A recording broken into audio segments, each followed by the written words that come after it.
Hello. In this video, I'm going to discuss about respiration as a life process in living organisms, more particularly about respiration in human and respiration in plants. So, this topic is part of chapter number 5, that is life processes. First, let's try to understand what is respiration. Any term ending with ION as a suffix usually refers to a process, a step-by-step event, right?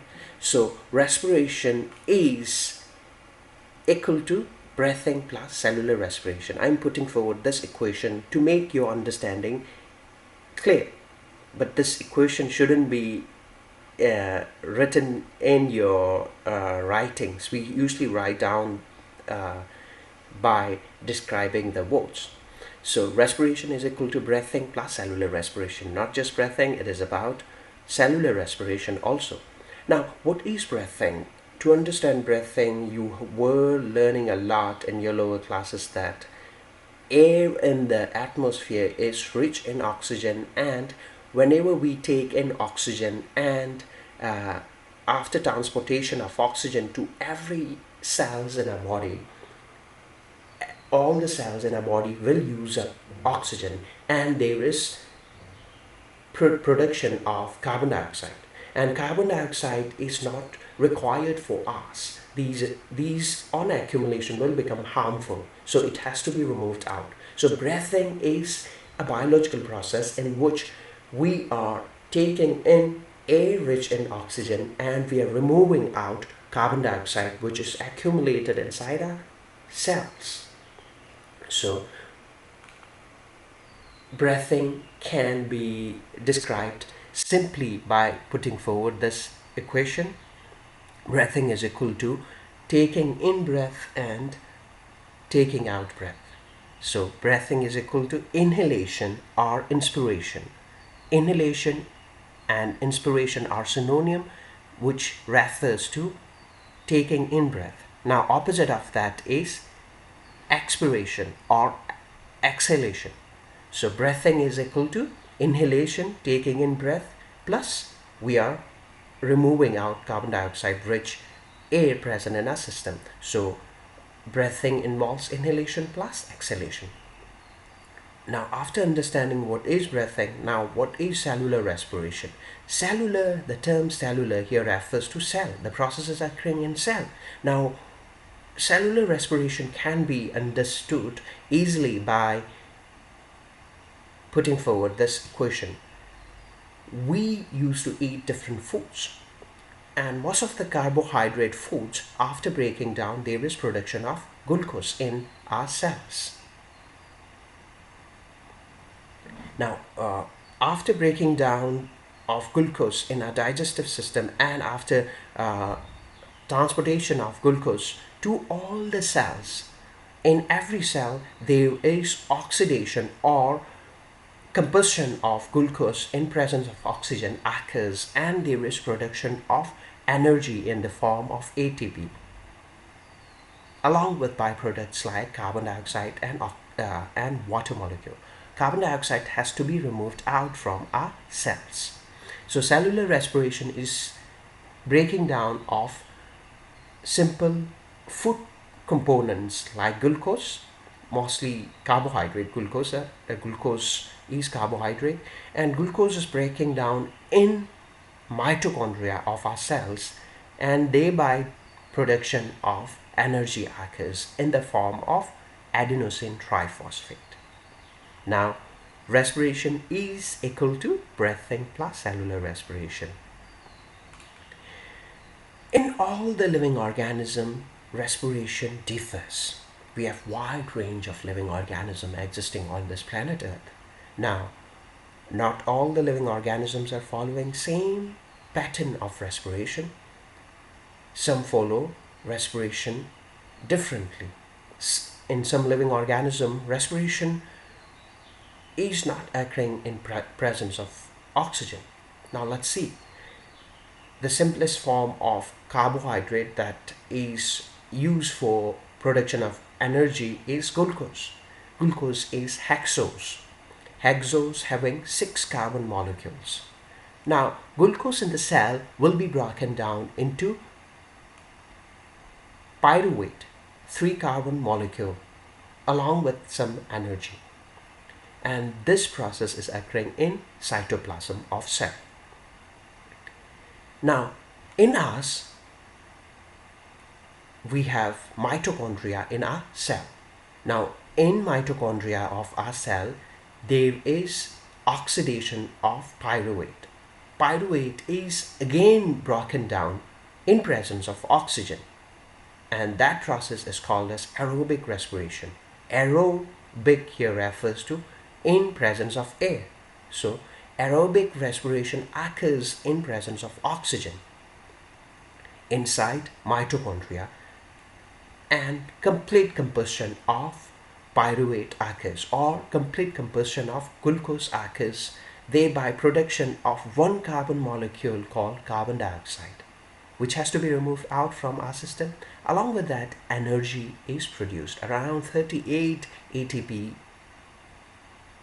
ATPs are generated. Now, this is not in case of muscle cell when we are doing heavy exercises. When we are undergoing heavy exercises, when our body is undergoing heavy exercises, whenever we do heavy exercise, in our muscle cells, all the oxygen get used up. Now, we require more oxygen in our muscle cells. Now, to receive energy, to produce more energy in the muscle cell, in order to carry out more work, we require ATP. Now, fast or quicker mode of production of energy is by following anaerobic respiration in our muscle cells. Anaerobic respiration is occurring without need of oxygen. So whenever we are doing heavy exercises, oxygen is hardly received to all the muscle cells spontaneously. So in absence of oxygen in a muscle cell, there is production of lactic acid, another 3 carbon molecule containing carbon molecule. So only 3 carbon atom is present in lactic acid. Along with that, energy is produced. Now, in some living organisms like yeast, they don't require oxygen to produce energy from glucose, and they usually produce ethanol or ethyl alcohol. Ethanol is 2 carbon molecule. Along with ethanol, there is also production of carbon dioxide and energy, right? So in yeast, by following anaerobic respiration, they usually break down glucose into ethanol, and it is incomplete combustion. 2 carbon molecule called ethanol is produced. So we have 2 different types of respiration, that is aerobic respiration and anaerobic respiration. These 2 different modes of respiration occurs in living organism. Now let's try to differentiate between aerobic respiration and anaerobic respiration. I've been telling you that aerobic respiration takes place in presence of oxygen. It requires oxygen. Anaerobic respiration is occurring in absence of oxygen, doesn't require oxygen. Aerobic respiration is usually occurring in mitochondria of cell. Though the breaking down of glucose into pyruvate occurs in cytoplasm, but the main process of production of energy occurs inside mitochondria of our cell. Now, aerobic respiration is usually occurring in cytoplasm. Yeast is unicellular. Inside the yeast, inside the cytoplasm, anaerobic respiration occurs. So aerobic respiration is a process of complete combustion by which there is breaking down of glucose into simplest form of it. So there is production of lots of energy. If there is complete combustion of glucose occurring. So aerobic respiration produces more energy, and it produces about 38 adenosine triphosphate. But in case of anaerobic respiration, there is incomplete combustion of glucose occurs, and thereby production of ethyl alcohol or ethanol or lactic acid is produced. Along with other byproducts, the energy that is produced by anaerobic respiration is very less. Only 2 ATPs are produced. Aerobic respiration is occurring in aerobic organisms, those organisms that require oxygen for undergoing cellular respiration.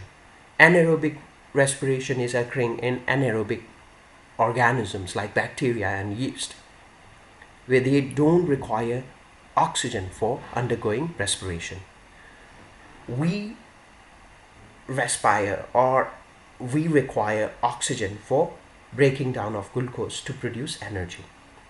So these are some differences between aerobic respiration and anaerobic respiration. Now let's try to look at our view of human respiratory system. Now this is a diagram taken from your NCERT textbook. So respiration is occurring with the help of respiratory system in our body. And we have two openings in our nose called nostrils, through which air enters mostly. So after entry of oxygen-rich air through two nostrils in our nose, it is usually passed into nasal passage or nasal chamber in the nose, which then reaches pharynx. Pharynx is cone-shaped or Y-shaped structure, which is the junction between oral cavity and nasal cavity. Oral cavity here refers to mouth cavity. Later on, air is conveyed into or passed into larynx. Larynx is the top part of our windpipe. Windpipe is called as trachea. Windpipe is usually having C-shaped cartilaginous rings, which can contract and which can expand. Whenever we are inhaling, we are contracting. Whenever we are exhaling, rings of the cartilaginous structure of C-shaped rings present in the trachea usually undergo expansion, undergo relaxation when we are expiring. Now, as the air passes through the trachea and it is about to reach the lungs, windpipe is divided into two branches called bronchi. Single branch of windpipe which is entering into lung is called as bronchus. Bronchi is plural form.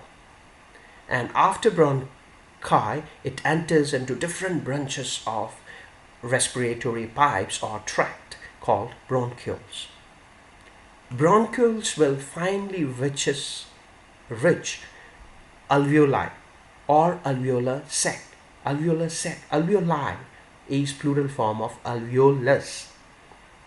So alveoli are sac-like structure which is at the end of bronchioles. And these are essential for exchange of respiratory gases. The final exchange between the blood and lungs occurs at alveolar sac. Now, bronchi enters into lungs, and bronchioles and alveolar sacs are present inside lungs. And just below the lungs we have diaphragm, a muscular structure which helps in breathing. And our lungs are protected, our respiratory system is protected within ribs. Now if you look at the larger view of our alveolus, or more plural form of alveolus is alveoli, sorry, alveoli. So alveoli are at the end of our respiratory bronchioles, and around the alveoli we have lots of blood vessels.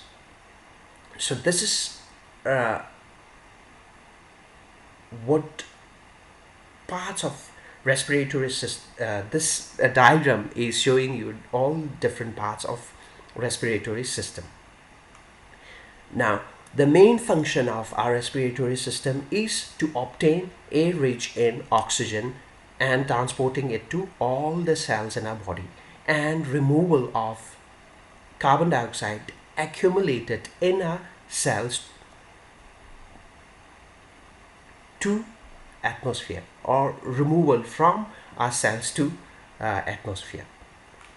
Now this is another diagram showing you better view of our respiratory system. At topmost of the windpipe or trachea we have larynx, and larynx is having tiny opening called glottis, above which we have epiglottis. Epiglottis usually gets is covering our glottis, or the first opening of larynx whenever we are swallowing food. So epi refers to above, glottis refers to the tiny opening of larynx present in larynx. Whenever we are swallowing, the tiny flap-like structure called epiglottis covers our glottis, and thereby there is no entry of food particles into our respiratory system. Now trachea will be branching into bronchi or bronchus. Bronchus is singular, bronchi is plural, and later on bronchi branches into primary bronchi, secondary bronchi, tertiary bronchi, and finally reaches bronchioles. And bronchioles will be ending at alveoli, tiny pouch-like structure or tiny sac-like structure. So alveoli are at the end of bronchioles. And lungs is having two membrane, outer and inner membrane, which are called as pleural membranes. Pleural membrane is enclosing a fluid called pleural fluid, which is helping in protection, giving cushion, giving protection, or say like it is absorbing shock, electrical shock or any other external shock. And all the respiratory system, mainly our respiratory organ, is protected inside rib. And at the bottom of our two lungs we have diaphragm. Diaphragm is a muscular structure, and our left lung is usually having a tiny portion called cardiac notch for accommodating heart. Our left lung is usually smaller than right lungs. Now with this, let's conclude our discussion about basic parts present in the human respiratory system. Now let's try to observe how air is passing into the human respiratory system and how oxygen is removed out. We usually intake oxygen rich air. Now oxygen rich air usually enters through our nostrils, and it is passed into nasal chamber. And so first nostril will be intaking oxygen, and it is passed into the nasal cavity or nasal chamber, which is there is also passage of some air into the oral cavity also, and then it is passed into the pharynx. And once it reaches pharynx, and just after reaching pharynx it is passed into trachea. So oxygen rich air passes into trachea, and after trachea there is division of windpipe into two branches called bronchi. So to the one branch for the right lung, and other bronchus to the left lung. So the air is passing into the right lung and then into the left lung.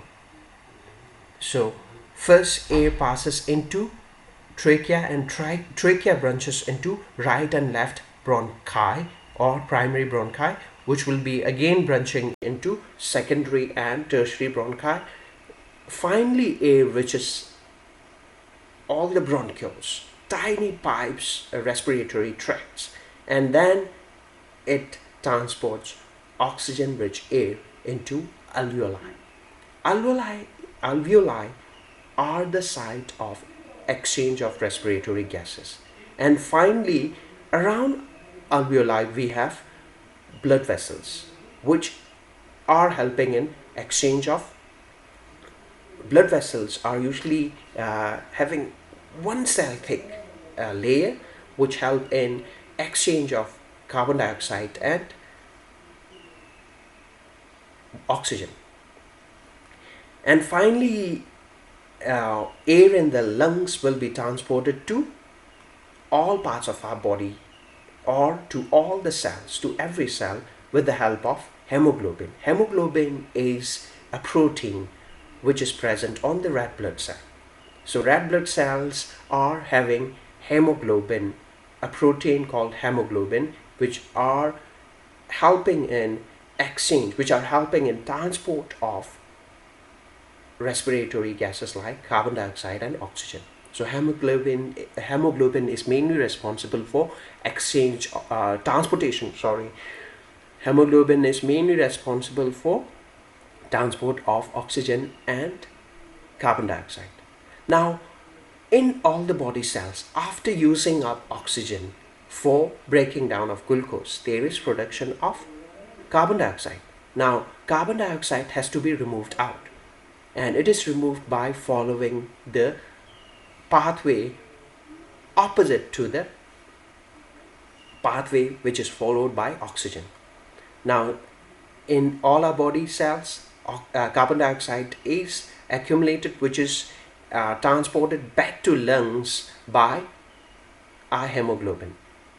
From body cells to capillaries to alveoli, and then to the respiratory tract, and finally it is removed out. Now, to make it more clearer, let's see with the respiratory system. Carbon dioxide reaches lungs from all the cells and it is removed out to the atmosphere. Easy to understand. Now, it's important for us to understand the exchange of respiratory gases occurring at alveoli. Alveoli are the site for exchange of respiratory gases, carbon dioxide and oxygen. We require oxygen. We have to remove carbon dioxide which is accumulated in our cells. Now, from every cells there is transportation of carbon dioxide with the help of hemoglobin present on RBC. As the hemoglobin cells transport carbon dioxide from cells to the lungs, at lungs around alveoli we have many blood vessels, and all these blood vessels are helping in removing. All these blood vessels are usually carrying RBC, and RBC will be removing, will be giving carbon dioxide to alveoli, and oxygen in the alveoli will be removed out by blood vessels. Now, if you look at the activity which is taking place in between the blood vessel and alveoli, then you are able to see it clearly. So this line of cell is part of your alveoli, and around it we have blood vessel, which is a blood capillary, which is carrying red blood cells. Red blood cells are having hemoglobin protein, which are bringing carbon dioxide from our cells by its hemoglobin, and carbon dioxide is removed, is usually diffusing into the alveoli, and alveolus, this is in case single, so alveolus. So oxygen is received by RBC and it is being transported to other parts of the body. Now, to summarize this, I would say that oxygen is usually present in the alveolar blood vessel and then it is transported to all the cells in our body. And finally, usually the transportation of oxygen and carbon dioxide is done by hemoglobin. Now, let's see respiration in plants. Plants usually respire in simple manner. Respiration in plants is much simpler than our respiration in animals. Usually plants respire through stomata by process of diffusion. Stomata are present on the surfaces of the leaves. Mainly in case of dicot leaf, more stomata are present on the lower surface of the leaf, and stomata usually have two guard cells which are shaped like a red vein or kidney shape. Around it we have epidermal cells, and through these tiny pores there is entry of oxygen and there is removal of carbon dioxide. So this simple mechanism of respiration occurs in all the plants having leaves with stomata. Now, carbon dioxide is usually removed out and they also respire through their stem. Some plants do have tiny pores present in their stem called lenticels. If you look at this picture, you are able to see tiny dots on the protrusions on the stem, which if you observe under microscope you are able to see a structure like this, and these tiny pores are called as lenticels, which are also essential for respiration in plants. Now, plants also respire through their roots. Roots are having tiny hair-like structures called root hairs, and root hair cells are responsible for exchange of respiratory gases with the respiratory gases present within the soil. So plants usually respire through structures called stomata, lenticels, and root hair cells. Now with this, try to answer these questions. Your first question is illustrate the different modes of respiration in animals. Second, you have to discuss about respiration in plants.